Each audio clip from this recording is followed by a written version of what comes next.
This sales pitch landed us $3,500 in parking lot striping jobs in one day. And if you implement what I'm going to teach you in this video, it'll help you close way more leads, generating you much more in sales. So take some notes from this video. That way you can go back and reference what I'm fixing to teach you in your business.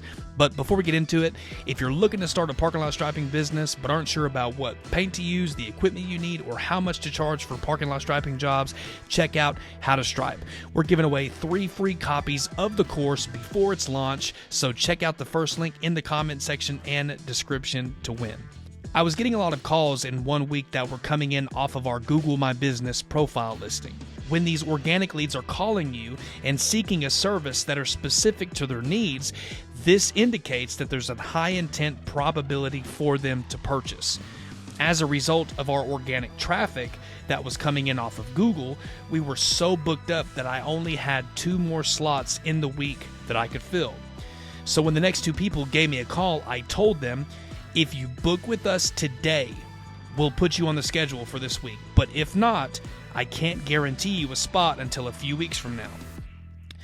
I wouldn't advise this if you're just starting out because it's technically lying to the customer, but if your schedule stays booked out like ours does, or you're just starting out, simply by implementing these words will help you close more leads and convert them into customers, which means you get more money. So what exactly do we need to do to accomplish this?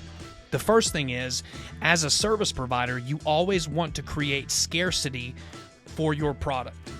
If the demand is high when the supply is low, that makes the cost much more higher. But if the demand is low and the supply is high, then that drives the cost to be lower. It's the principal concept in economics of supply and demand.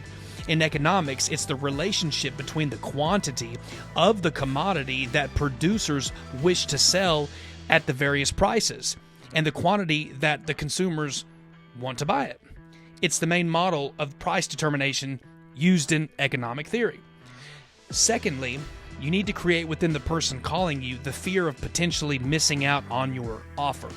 If they feel like they're missing out on a great deal by not taking action in your offer, and by creating that fear with the words you're using, can generate the sale based upon an impulse decision to purchase.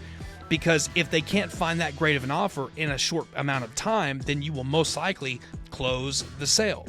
Third, your pricing needs to be somewhat conservative.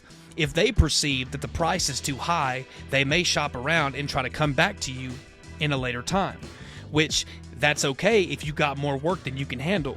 But if you can't afford to lose the job, then trying to price it too high just for the sake of causing an impulse purchase could backfire, and you can lose the job completely simply because the price was too high.